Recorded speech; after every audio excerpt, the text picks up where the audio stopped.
Alright, so here I am with some more Otaku Daikun, and this will be the last Magecraft video, at least for now, before I just start doing some character lore videos. Yeah, just specifically just a character, and I'm not just gonna finish this off, no, I'm gonna continue, but I'm just saying for now, because I've looked at a few of them so far, yeah, caught up, and then, well, unless the next one's gonna be interesting, I don't even know what the next one is after this, but yeah, just some character lore videos I want to look at, and then y'all just go back to Otaku. Yeah, just switch in between him and Saya, and if you guys want me to look at anything, then yeah, I'd just be happy to look at that. But yeah, just some quick lore videos I want to look at personally, real quick. But other than that, yeah, let's just look at this. Was it time and adjacent worlds? Yeah, let's see how that's gonna work here. So yeah, I ain't got much else to say. That was pretty much it. So like usual, hope you guys will enjoy this. Make sure you like, subscribe, and yeah, let's get this thing started.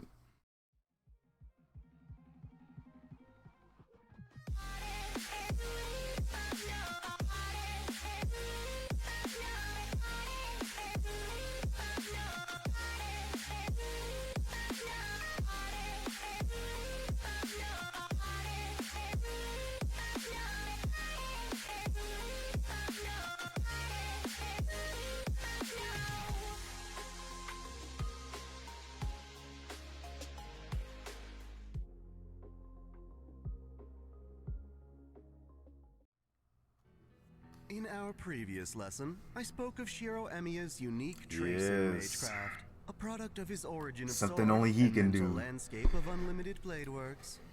An interesting aspect of this case was how Shiro was able to more readily learn his talents from a future version of himself.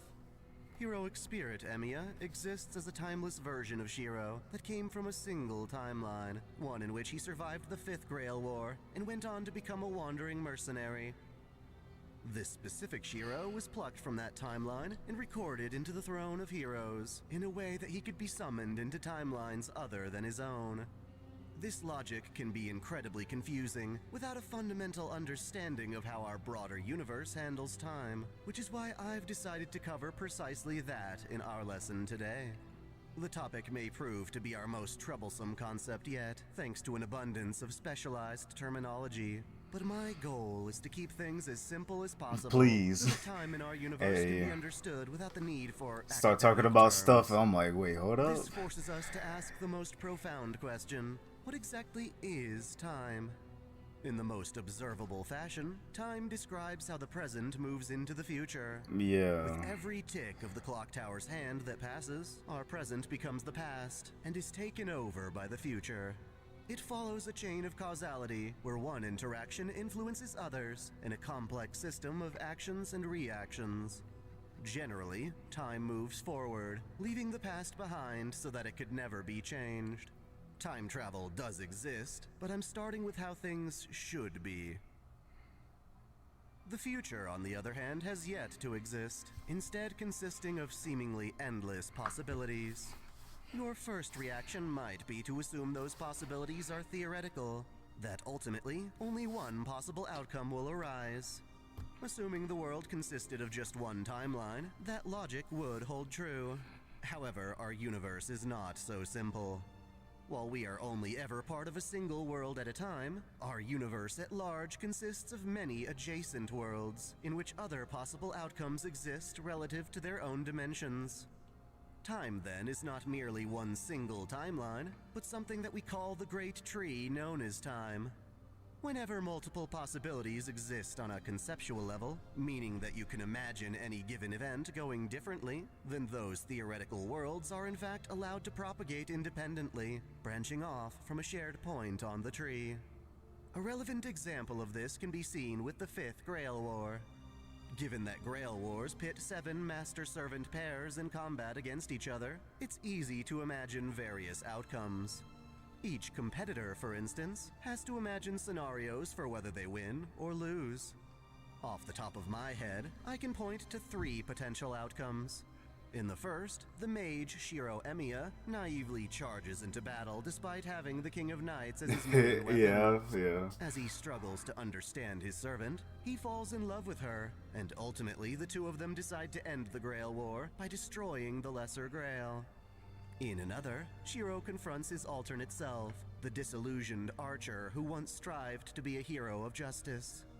Through combat, the two reaffirm their ideals, and Shiro learns to harness his own reality marble. Lastly, there's the possibility that Shiro becomes tangled in the darker elements of the war, discovering the horrific abuse of Sakura Mato, and the Grail being corrupted by Angra Mainyu. With certainty, these three alternative outcomes all exist within the universe. And they could be more than that too, right? Worlds that all emerged from the start of the war. It's very likely that plenty of other alternatives also exist that we have yet to observe. After all, there are worlds in which the Fifth Holy Grail War doesn't happen at all. Instead, circumstances render the First War to be the only one, with its victor, Marispuri Animisphere, going on to establish the Chaldea Security Organization. We know these worlds exist because of the interactions we've had with them. The legendary mage Keisher Zelret Schweinorg possesses the second magic, Kaleidoscope, which allows him to observe and access other worlds. His jeweled sword even has the capacity to draw upon magical energy stored in such worlds. To an extent, this entails going back to previous points in time, allowing those timelines to be effectively rewritten. We've even witnessed a female-born Miyamoto Musashi, who can mysteriously jump from one world to another, often at random. In the opposite direction, we've been able to encounter a male form of our iconic Artoria Pendragon, a man who came from his own alternative world. Oh, and I need All to of this is impressive, know more about him it's too. important to realize the universe has its limits. Were the universe to account for every possible future, it would need to maintain an infinite number of worlds, quickly exhausting its lifespan. To maintain efficiency, then, the universe implements what is known as the conservation of phenomena, using different methods to effectively limit the kinds of alternate worlds that exist. If the tree known as time were visualized as such, then our universe preserves itself by trimming and grooming the tree so that it doesn't grow beyond control. Without guidance, you might expect branching realities to resemble more of a web than a tree, given that trees obviously have a trunk from which branches deviate. That implies there are certain timelines more consistent than others, but it turns out this is exactly how our universe works. The trimming of this tree is not done blindly. Rather, it prioritizes worlds, and thankfully, that bias favors the existence of humans. Indeed, despite our humble presence taking up less than a percentage of the Earth's overall history, and the Earth itself being just one of 700 quintillion planets in the cosmos, our universe judges which worlds to keep around based on the continued survival of humanity. Mind you, this does not guarantee mankind's existence in any given world. Instead, it ensures that worlds benefiting humanity will serve as the primary branch, or trunk of the tree known as time. More specifically, it prioritizes the greater history of man, also known as proper human history, which we currently benefit from being a part of. With human history being the basis for the tree known as time, our universe categorizes all of the various worlds into how it will respond to them. Those which lie in the proper axis are preserved, because none of the smaller possibilities they explore deviate too far from the trunk. While you may have heard of the butterfly effect, the idea that even the smallest changes can lead to tremendous waves in history, there are many actions we take that do not significantly alter our own timeline. Whether I choose to eat mapo tofu or some delicious curry bread for lunch likely won't, say, lead to another world war. Yeah. As such, while worlds That's a within little the much trunk right do there. still vary, they average out to be more or less the same. Generally, when the universe finds worlds that deviate too far from the primary branch, it designates them for removal. These worlds fall victim to what we call the theoretical pruning phenomenon, being erased from existence altogether. Often, this occurs because a given world has run into a dead end. That doesn't just mean when humanity falls to ruin either. Ironically, it also includes worlds in which humanity has found such great prosperity that it can no longer develop or advance. In either direction, stagnation is the enemy. Thus, while the universe certainly prioritizes human survival, plenty of utopian scenarios are still rejected. With enough power or influence, however, a world designated for removal can still be preserved, should individuals will it so. A mysterious alien god, for instance, antagonizes proper human history by restoring 7 stagnant worlds called Lost Belts. By rejecting the universe's system, the alien god plans to make one of these worlds the new primary branch of the tree. As for why, I cannot yet say, but it is an intimidating prospect when you consider the different Lost Belts in isolation. One of them, for instance, deviates from our history when an asteroid strikes the Earth and triggers another ice age. The only way for people to survive in this harsh climate is to become magical beasts called Yaga. In another, history deviates such that the Norse prophecy of Ragnarok fails to complete, leaving a single goddess in charge of protecting the human race. Another Lost Belt has the Chinese Emperor Qin Shi Huang conquering the entire world and turning himself into an immortal machine. The people living in these worlds are all trapped, unable to advance as a civilization due to oppression or ignorance. Whether these worlds deserve to exist normally isn't our call to make, but thanks to the alien god, Chaldea has to fight so that their own world doesn't meet the same fate. Culling or pruning deviant worlds isn't the only way the universe preserves what it deems to be proper human history. For the sake of efficiency, it also acts to prevent deviances from arising in the first place, utilizing a process known as quantum time lock. In essence, quantum time lock is achieved by pinning down specific events in history, guaranteeing they occur no matter the circumstance.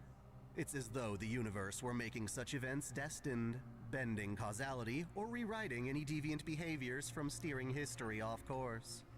Naturally, whenever quantum time lock occurs, any worlds that fail to include a certain event are immediately pruned. Those that remain become impervious to change, meaning that even if someone could go back in time to prevent that event, their actions would prove futile. For a light-hearted example, imagine my dilemma of choosing between Mapo tofu or curry again. If the universe were to set a quantum time lock the moment I took a bite out of the curry, all worlds in which I chose Mapo tofu or any other food would be pruned away. From then on, my choice of meal would be destined no matter the timeline, and not even time travelers could convince me otherwise. Somehow, some way, I would eat that curry. Thankfully, our universe isn't so petty.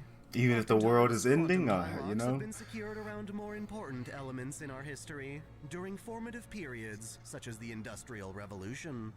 In that regard, time locks make altering history much more difficult, though not entirely impossible. During the Grand Order, Chaldea fought against the demon god Hivemind Getia, who was attempting to rewrite the history of man from its onset. Simply traveling back in time would be easy enough, but making a substantial change in the timeline required Getia to essentially revoke 7 of the universe's most important time locks. For the energy needed to pull this off, Getia had to incinerate all of human history as fuel. During this time, in place of the time locks, Getia used Holy Grails to establish singularities, anomalies that were never observed in recorded history. They're like holes along the timeline in which possibilities flourish. Within them, major deviations from recorded history emerge, and if left unresolved, they can actually cause the collapse of our timeline. It's perhaps more appropriate to say that the 7 singularities were injuries to proper human history that destabilized the time locks. The saving grace of this is that singularities can be resolved and eliminated, restoring human history and undoing Getia's work. In the end, our universe accounts for various possibilities, allowing alternate worlds to branch out from each other. Every possible outcome exists as its own timeline, or would be if the universe could account for infinite possibilities. Since it can't, the universe limits these worlds by prioritizing proper human history and culling any worlds that deviate too far from it. It furthers this process with quantum time locks, pinning down critical moments in history so that they can't be changed. That said, beings within the universe can still interfere, such as the alien god preserving cold worlds as Lost Belts, or Getia undoing the time locks with singularities. Thus far, everything I've said applies to individual universes like our own. But to complicate this further, we have to understand that there also exist parallel universes.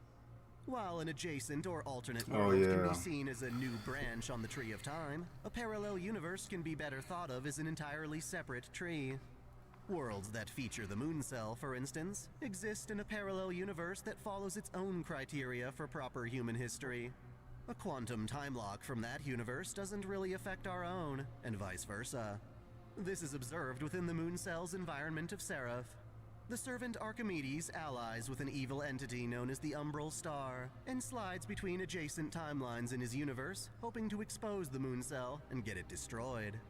Ultimately, his efforts are foiled by a quantum time lock that occurs just after his defeat, meaning that no matter how much he tries to travel back and alter events within the moon cell, he can't contact the Umbral Star until its next cycle. Okay, I see it now. Considering our universe doesn't even have the moon cell, there's no way a time lock involving it could apply to our own timelines. Just keep on giving those examples. I'm like, okay. Time locks and pruning are relative there to we each go. universe, and it's currently beyond our grasp to conceive of what lies beyond the different parallel universes that expand beside one another. I personally find it easiest to imagine it as a forest, with all the trees standing in for a much larger multiverse. In summation, time typically moves in one direction, from present to the future. While it would be nice to imagine time flowing in a single, linear path, the fact that the future is generally indeterminate means that any given timeline can go in a number of directions. Our universe allows for various possibilities to play out as adjacent worlds, but limits these worlds as though a person were maintaining a large tree. The tree's trunk, or center, is an ideal called proper human history, which exists because the universe prioritizes it over other possible timelines. It designates events in this history as absolute, tightening the tree's base together. Alternate worlds that deviate too much wind up pruned, like trimming a tree's more chaotic branches. Our universe is actually just one tree of many, however, meaning that relative to any given universe, a whole new proper history gives way to more adjacent worlds.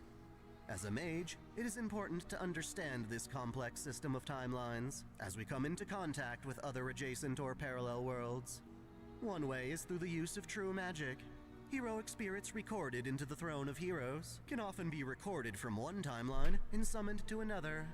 Then, there are rare and unique entities who can slide between worlds, either intentionally or at random. Going forward, as I continue to teach Magecraft, I want you to understand that these lessons apply across nearly all relevant worlds. If there are any significant exceptions, I'll be sure to point them out. That said, for our next lesson, I intend to cover the reverse side of the world, as well as clarify what it means for a given world to have different textures.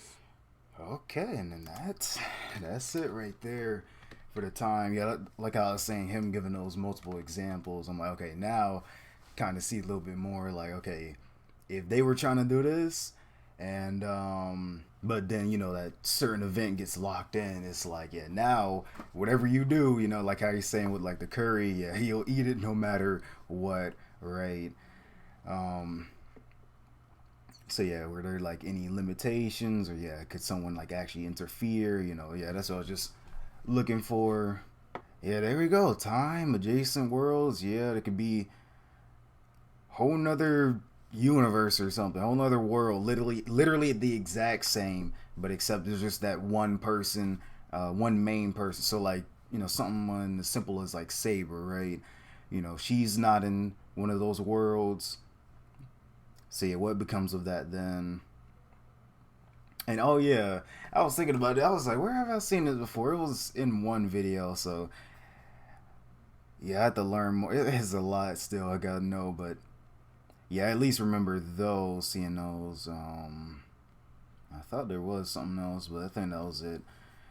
But oh yeah, and then this brought me back. Yeah, the Lost Belts. I'm like, yeah, that was a while ago. And yeah, I do remember,